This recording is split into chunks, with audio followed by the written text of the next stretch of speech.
Hello, this is D, and I'm back with another video. Well, the news just keeps coming in regarding the Microsoft Activision merger. Yesterday, the CMA bosses Marcus Bockerink, I probably said his name wrong, and Sarah Cadell faced repeated questions from the UK government. They were grilled a day after the European Commission voted to approve the deal in the EU. Now, the MPs in the UK asked the CMA to explain themselves how they reached a different decision on the deal compared to the EU, and they were questioning whether or not the CMA considered the effects of blocking a deal like this on the UK's international reputation. Now, I see a lot of people have different takes on this, and I think we really need to put it into context. So today I'm going to have a few clips. We're going to go through what was said at yesterday's meeting. Now, this hopefully is under fair use. We're reporting on this. We're not using it for entertainment purposes. We are invested in this deal as this is a gaming channel. And of course, this deal does affect the gaming industry. Now, we're going to go over to Twitter, and I got to go through some of these guys' posts. Now, this guy here, I'm not going to say his name. You can see it up on the screen. He says Microsoft plans to appeal, except the CMA's rationale is supported by the EC, as both regulators found the deal to give rise to competitive concerns. Sarah mentions comprehensive and effective, as the UK has been extremely a high bar when accepting behavioral remedies. And he goes on to say the deal's dead. So right off the bat, I just got to address this. First of all, the deal's not dead, clearly. I don't know what this guy's watching. I don't know what case he's following, but it's clear that the deal's not dead. In fact, Satya Nadella yesterday said that he would even pull out of the UK. That is a possibility. He didn't rule it out. And we know that they can take their cloud games out of the UK. So this would basically mean that if UK gamers wanted to play these games on the cloud, they'd have to probably use VPN. The deal's not dead. Also, the deal is in an appeal stage. These guys are getting grilled by the UK government. Why are you not letting this deal go through? Do you know how this will affect our reputation? They actually said this because we want to be a hub for technology. We want to be a hub for companies, for growth. We want to stimulate the economy.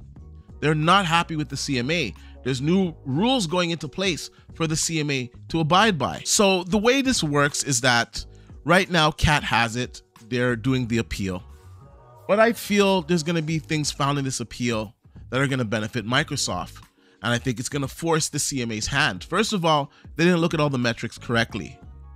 The EU said that the market is about 1 to 5%, and the CMA had the market at a much higher rate. Cloud gaming is just beginning. It hasn't even really started yet. So the metrics right there are wrong off the bat.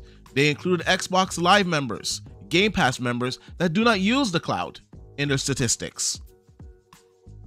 We also found out from this hearing that they met with the FTC, and they kind of were vague about it. They didn't really want to talk about it. They were asked what was said to the FTC. Oh, I don't remember what we said. We didn't talk about the case. Why are you meeting with the FTC in the first place? This raises a big problem. I'm not going to say anything political here, but it is a cause for concern that makes one raise their eyebrow and definitely has to be looked at. That's going to be part of the appeal. Now, what if they feel that this was all kind of convoluted, that it was corrupted, them talking with the CMA? When it comes back to the CMA, they're going to have to rule a different way because of the appeal, because of the faults that were found. They're not going to have the same points that they had previously. They're not going to have the same argument to stand on. And once again, if the CMA for some reason, or this deal just doesn't go through in the UK, Microsoft has an option just not to offer the things from this deal in the UK, still allowing this deal to go through. Now let's get on to the FTC.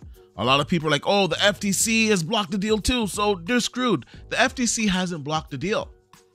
They are suing Microsoft to stop the deal. They have less power than the CMA. So in theory, Microsoft can just put this deal through and deal with the legal ramifications afterwards. I don't think that's the road that they want to travel on. They want to get this approved by the CMA, and they want to get this approved by the FTC. But for those of you out there saying that this deal is dead, it's nonsense. It is not dead. The CAT can rule in favor of Microsoft. Yes, it's got to go back to the CMA, but if there's guidelines that they have to follow and their findings are that, the CMA's information wasn't correct and they have to relook at it, their hands are going to be forced, especially when the UK government's saying that pretty much they want competition to be fair, but at the same time, they want to stir economic growth. And that is the number one goal. And this deal, honestly, the concessions that the EU made, I thought were I think they were well thought out. I thought they were fair. It gives these cloud competitors a free license. It gives them the ability to compete in a market that doesn't even exist yet. It's going to help open the door for them.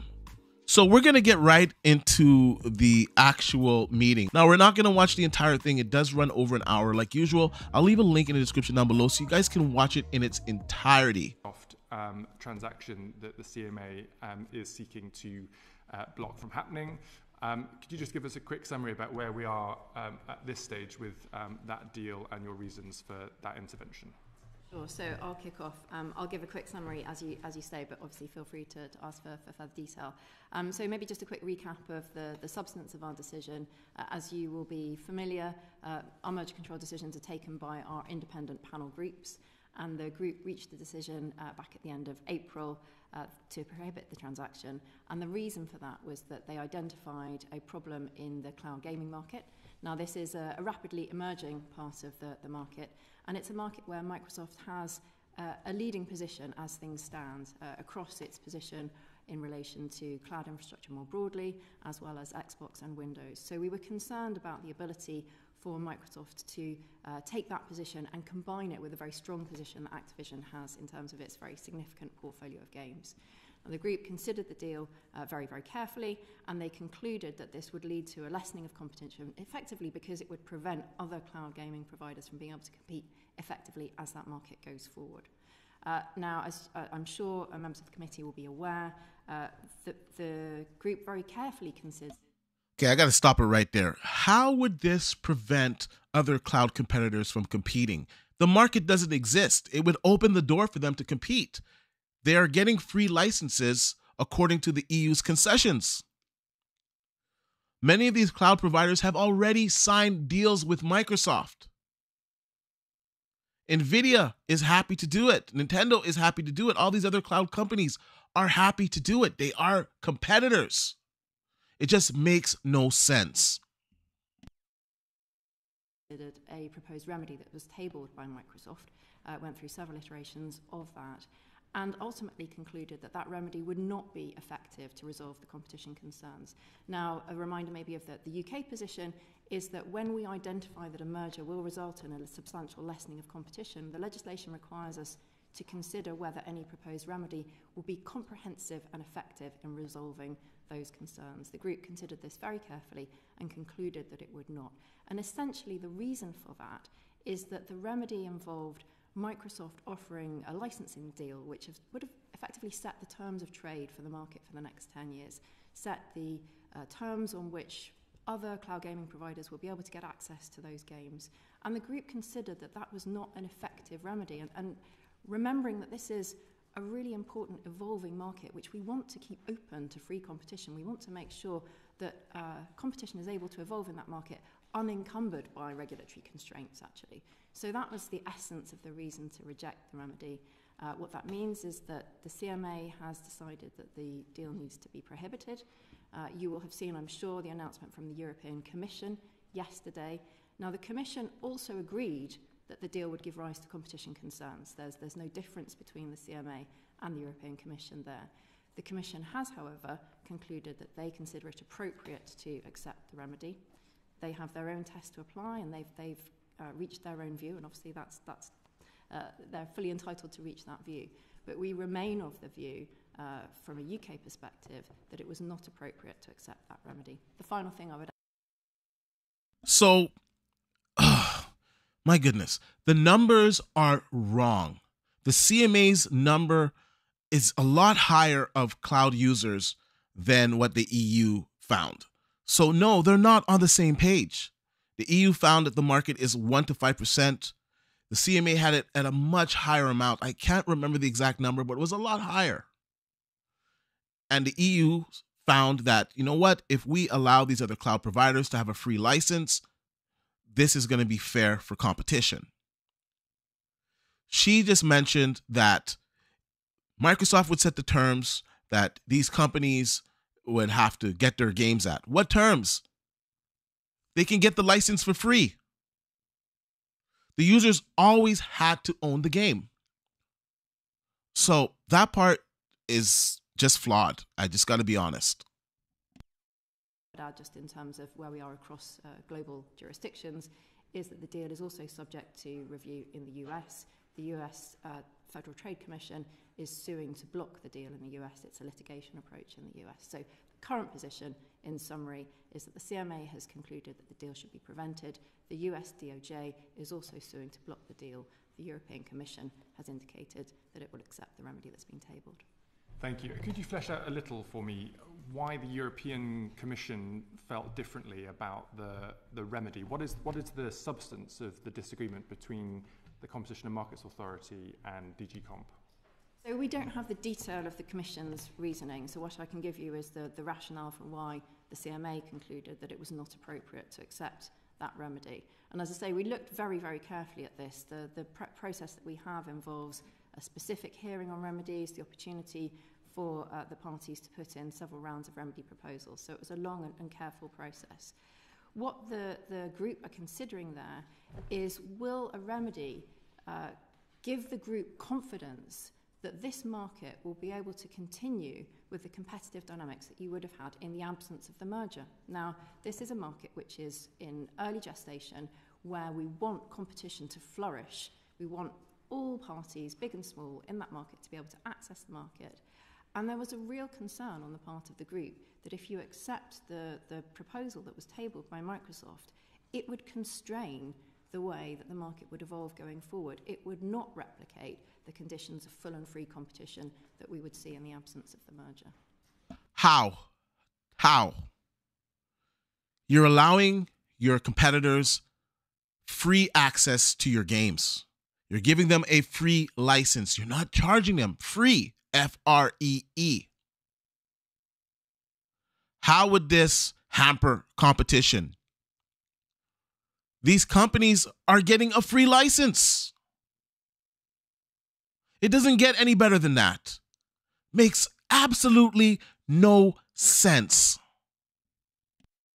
Now, we'll talk more about legislation briefly later, but of course this week where Parliament is intending to give the Competition and Markets Authority much wider powers to work within digital markets and new mechanisms to be able to intervene in these types of business decisions. It's been reported that tech companies have been recruiting lots of lobbyists and persuaders to try to influence the work of the CMA. What's your experience of that? How has that changed? And do you have any worries or concerns about that? So I would say overall our experience is very positive in terms of the engagement that we've had across the tech industry. One of my priorities actually since I've been in role, and indeed even before that when I was heading up our digital markets unit, was to make sure that I was engaging very actively with businesses large and small across the tech sector. It's absolutely critical from my perspective that we have good engagement, that we understand the sector, we understand their businesses, but also that we can have a frank and constructive dialogue. So, okay, I'm just going to stop it right here. He said that people in the tech industry are lobbying to influence the CMA. Now, I'm not going to say anything here. I don't want to be a conspiracy channel or anything like that, but fill in the blanks because it doesn't make sense, their decision. So is it possible that somebody is lobbying the CMA to influence their decision here? Because it doesn't make sense. It's just not adding up. And they were actually asked this question. And she's basically saying that, you know, everything is good in the tech sector. There's been no hostile interactions with any companies and that nobody's influencing them. And of course, they're going to say that. Like someone's going to come and say, yes, this group is influencing me. And I'm not saying any group is influencing them as well. But I will say that the question was addressed. And I will say that the reasons why they are blocking this deal don't make sense. The EU's concessions, like I've said multiple times, address these issues. It allows these cloud competitors to be competitive. It gives them free access to these games from this Activision deal. It doesn't get better than that. Free access to Call of Duty on your cloud. You think the competitors are upset about that? I've been meeting on a regular basis with senior representatives, both from the individual tech companies, but also with industry groups like Tech UK, for example. And one of the points that I have made in those meetings, and I think has been reciprocated, is a recognition that this is a sector where we want to work together. This is a sector where we want to make sure together that we can create and support the best conditions for competition that will enable companies big and small to thrive, including many UK startups, many UK competitors. Now, of course it's the case that there will be individual decisions where we reach a difference of view. And again, that's something that we've had very frank discussions about. But I think it's absolutely critical that we maintain a constructive dialogue, and that's something that I seek to do and I'm doing regularly. So I don't find that we are operating, sort of broadly speaking, in a hostile environment. The other thing I would mention is that we have an individual case like Microsoft Activision where obviously the parties disagree with our outcome. We have many, many other cases which we're pursuing, including a number of cases on our antitrust side, where we are in the process of and have reached constructive outcomes. So a good example of that would be the antitrust case that we had in relation to Google's privacy sandbox. Now, this was proposals by Google to withdraw the third-party cookies on their Chrome browser. And we identified early on some competition concerns there. Google were very constructive in that case. They came in and they offered commitments. This is an opportunity to resolve the case through binding commitments rather than taking it through to a final conclusion. We engaged very actively with them, also with the Information Commissioner's Office, and we've been able to work together. You know what? That's all, that's all fine and dandy. But the truth of the matter is you blocked the Microsoft deal, and I think your grounds were real weak. I believe, and most people believe, that this deal was very good for competition. The EU made concessions that you could also make, that you could have made, and you decided not to. So we really don't want to hear about that. So let's just fast forward a little bit to where she gets grilled from one of the MPs, and he really grills her. Strong competition in markets that promotes growth, it promotes innovation. Everybody's in favour of competition in markets. What I'm asking you very precisely is the international reputation of the UK. Do you consider that at all, either on a decision-by-decision basis or strategically, both of you as the leaders of the organisation, do you consider that as the UK being somewhere that is seen as open to business, yes or no? Individual cases need to be decided on their merits. When we're looking strategically at the role of the Competition Authority, absolutely we will consider the impact of the decisions that we have and the impact that has for the UK economy, including the reputation externally. I believe that strong competition is a very positive signal for the UK's reputation externally. Right. So could I reinforce that perhaps? Okay. Because I think that I understand the inference that a decision is made that blocks a deal, and then there's questions about is the UK open for business. I disagree with the premise in a way that somehow the two are connected. So there's a very big difference. I think all businesses know there's a very big difference between building a business, investing in a new business, investing in a startup, creating a new business. There's a big difference between that and buying an already established, well-established firm with established positions. The two are not the same.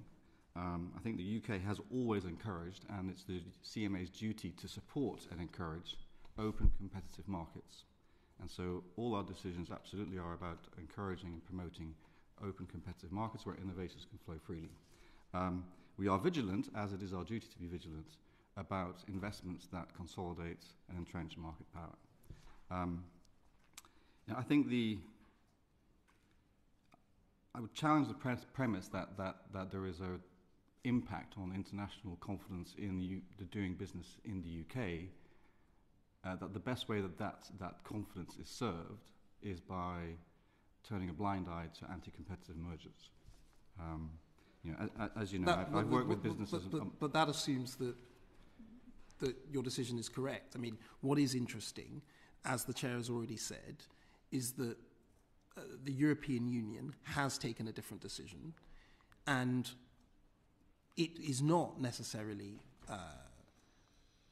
unusual or strange for an international body that doesn't necessarily know the UK very well to therefore perceive the EU to be somewhere that is the EU competition authority to be more flexible or to be more forward-thinking in terms of this area than the UK.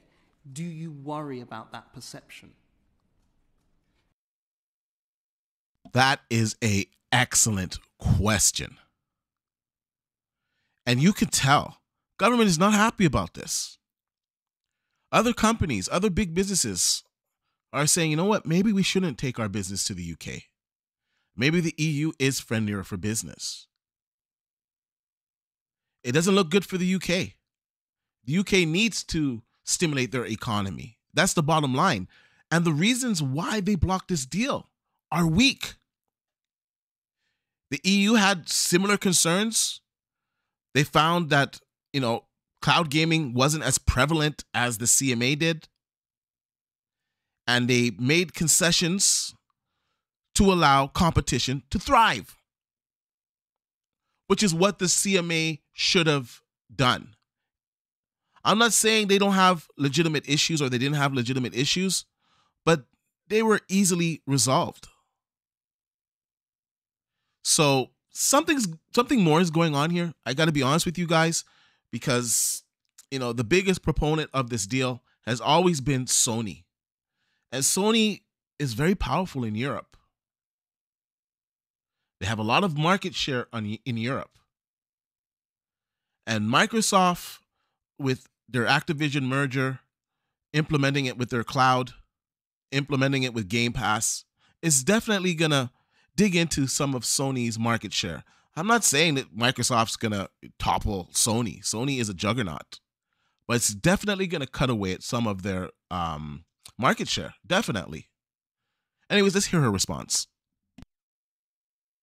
I would worry about a perception that the UK allows anti-competitive mergers to go ahead and restrict competition in markets, because I see in the numbers that the vast majority, there are thousands of merger and acquisition transactions happening in the UK every year.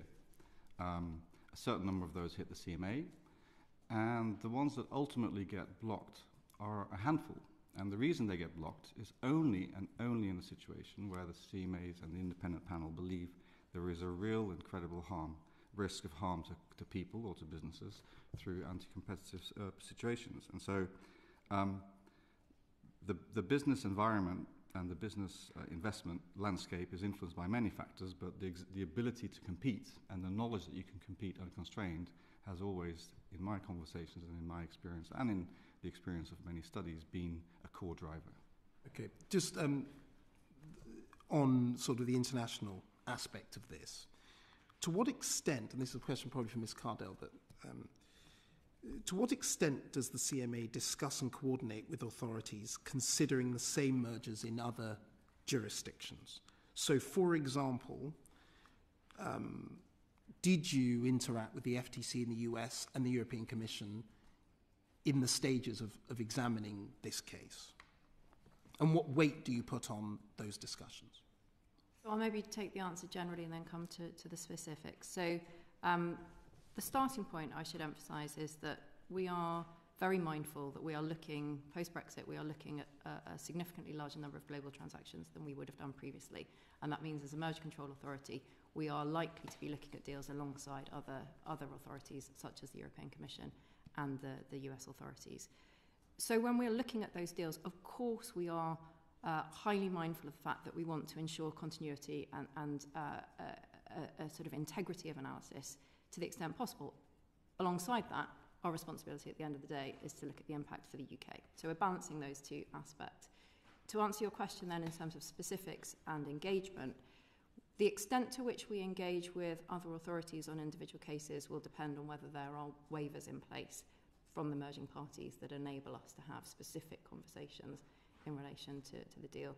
In this case, for example, we had a waiver in place that was granted by the parties that enabled us to have conversations with the European Commission at appropriate points along the way. And the US FTC? I'm not sure it's appropriate to get into the specifics of the case. So I got to say right here, this is where she tries to dance around the question. Now, to my understanding, they're not supposed to be meeting with the FTC. and they're most definitely not supposed to be discussing the case.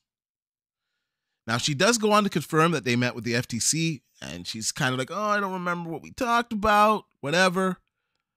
Honestly, you're not supposed to meet with the FTC. Why would you be meeting with the FTC if it's not to discuss the case that you both have against Microsoft? It makes no sense why you're meeting with them in the first place. But let's hear her response. Well, you can say whether you talked to them or not. We did not have, in the latter stages, we did not have a waiver in place, and therefore we were more restricted in our ability to have specific How late were the latter stages? I don't have the specific details of when that position changed. So what you're saying is from a particular point, say X number of weeks or months before the final decision, you did not have any interaction with the US FTC at all? There would have been general conversations with the FTC, but we were limited in the conversations that we have because there was no waiver in place.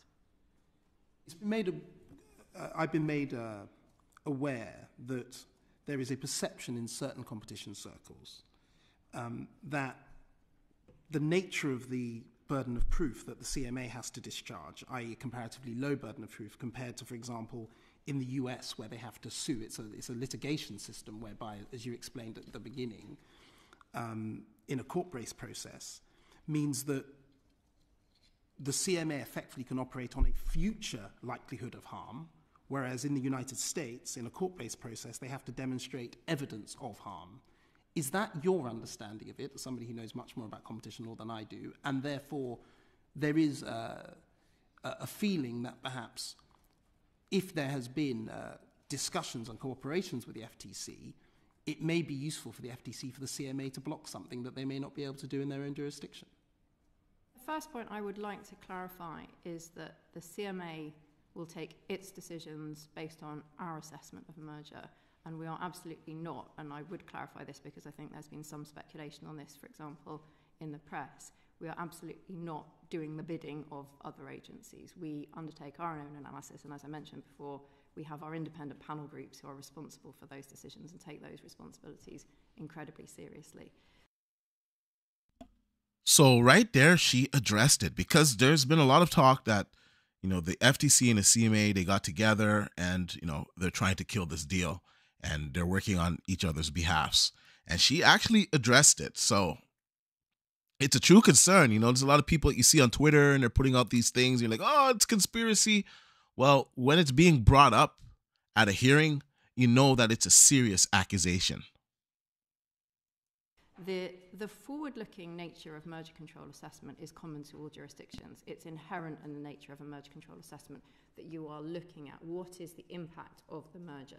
So essentially you are saying, let's take the position in a market without the merger. How do you think that will evolve? How will competition evolve in the absence of the merger? And then you compare that with the position in the event the merger goes ahead. What impact will that have on competition? So that's a forward-looking assessment in any jurisdiction. We, in common with other agencies, will draw on a whole range of different evidence. To do that, we will hear from the merging parties, we will hear from third parties, we will look at business plans, we will undertake economic analysis, draw on a whole host of different evidence, and we will undertake a forward-looking assessment because that's inherent in the regime. Our standard in the UK is that we have to establish on the balance of probabilities. It's more likely than not that the merger will result in a lessening of competition. The standard in the US is a litigation standard, but the analysis is inherently the same. The evidential base will be inherently the same. That's also true for the European Commission. Our assessment is then subject to judicial review by the Competition Appeal Tribunal in the UK. That is a rigorous process of judicial review. And we take that incredibly seriously in making sure that our case is well evidenced and that our decisions are well founded. And just my final question, Chair, if I may. So in relation to the issue of the US FTC, you weren't terribly clear about the extent of your communication. Are you happy to details the committee, in private if necessary, how many contacts you've had, oral and written, with the US FTC in relation to this case? We can provide further follow-up to the committee, yes. So you'll be able to say, over the last X number of months, these are the amount of discussions that were had? Subject to appropriate confidentiality, we will follow up with the committee, yes. Subject to appropriate confidentiality. Interesting. It's just interesting that they were talking with the FTC. They're two different boards. They're two different sectors. Now, correct me if I'm wrong, but I think the FTC is blocking it due to Sony, due to the console sales. I don't know if it's completely the cloud. Maybe you guys can let me know in the comment section down below, because there's just so much going on with this case. But I do believe that the reasons why the FTC is blocking it and the CMA are blocking are two separate reasons. As well, the FTC, you got it kind of explained to you in layman terms here, it's litigation. So they're not actually blocking the deal. So Microsoft could still go ahead with the deal in the US. It's basically the CMA deal that's holding it up. And I do believe that the FTC is going to lose in court. I think it might get pulled from court. If it doesn't get pulled from court, I'm pretty certain they're going to lose, because they've lost the majority of their cases and their points are weak. And I don't see them standing up in a court of law.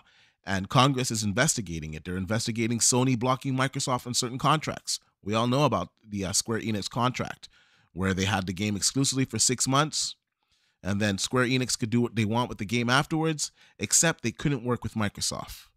That is a cause for concern for the US government, and it's being looked into. So I don't expect the FTC to win. And I don't know why the CMA is even bringing up the FTC.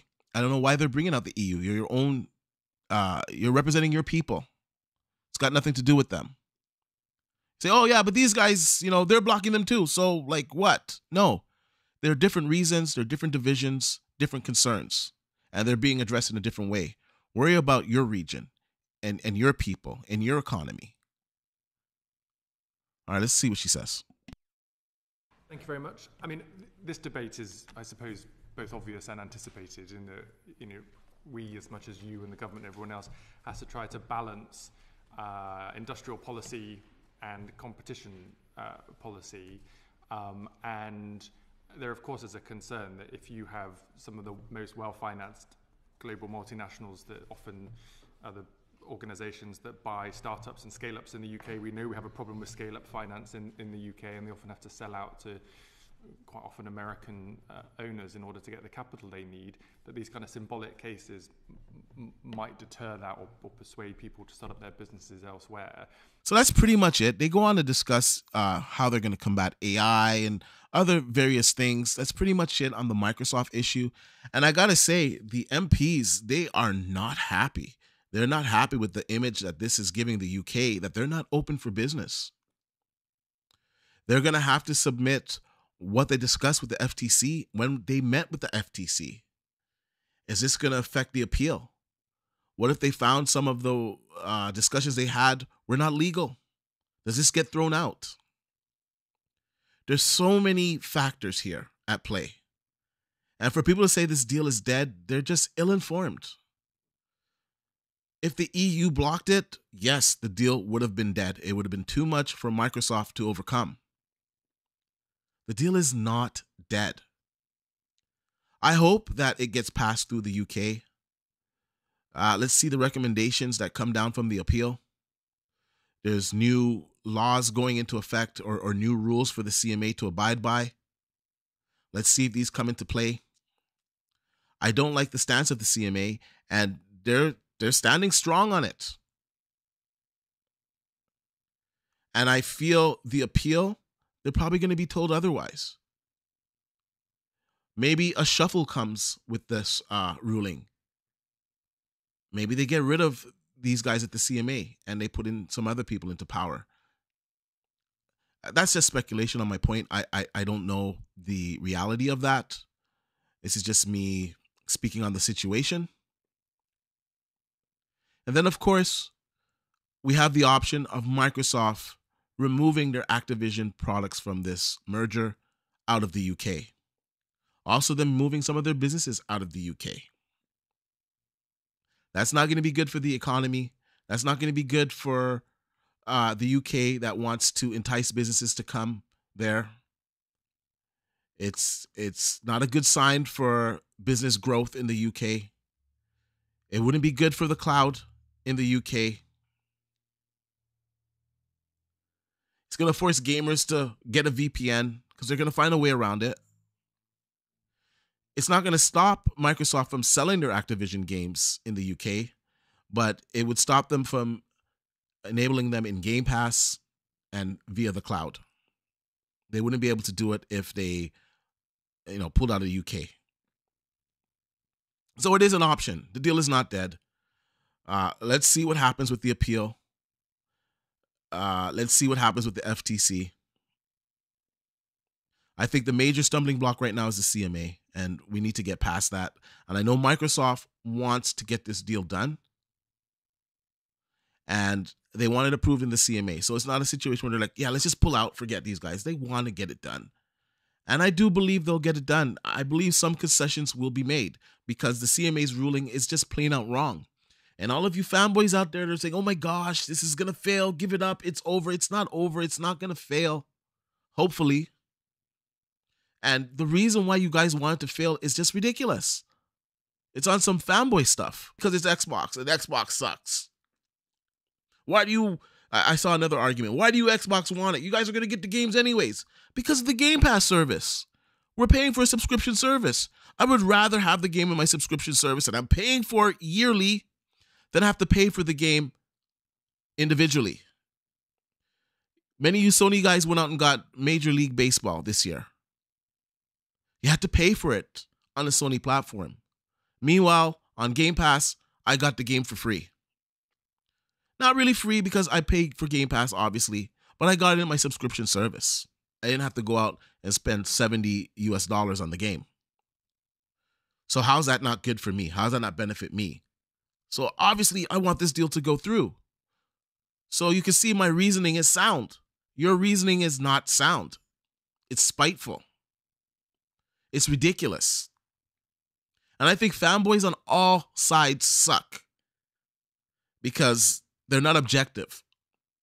I think there's nothing wrong with liking Xbox. There's nothing wrong with liking PlayStation. There's nothing wrong with preferring one of them over the other. But when you go to the extent of just not wanting this deal to go through just for the simple fact you don't like the Xbox platform, it's just ridiculous. Anyways, I think that's pretty much it on this. We're at a point now where it's just wait and see what happens. We're going to have to wait to see on the appeal ruling. We're going to have to wait to see on what happens with the FTC. That's pretty much it, my coverage on this for now. I don't think anything significant is going to come for at least a few weeks. I think it's going to take some time. It's going to take a lot of negotiations. But in the end, I'm hoping and I'm somewhat confident, yet at the same time, cautiously optimistic that this deal will get done. Anyways, I want to know what you guys think about all of this. So let me know in the comment section down below. And like I usually say, please like, share, and subscribe to the channel. And I'll see you guys on the next one.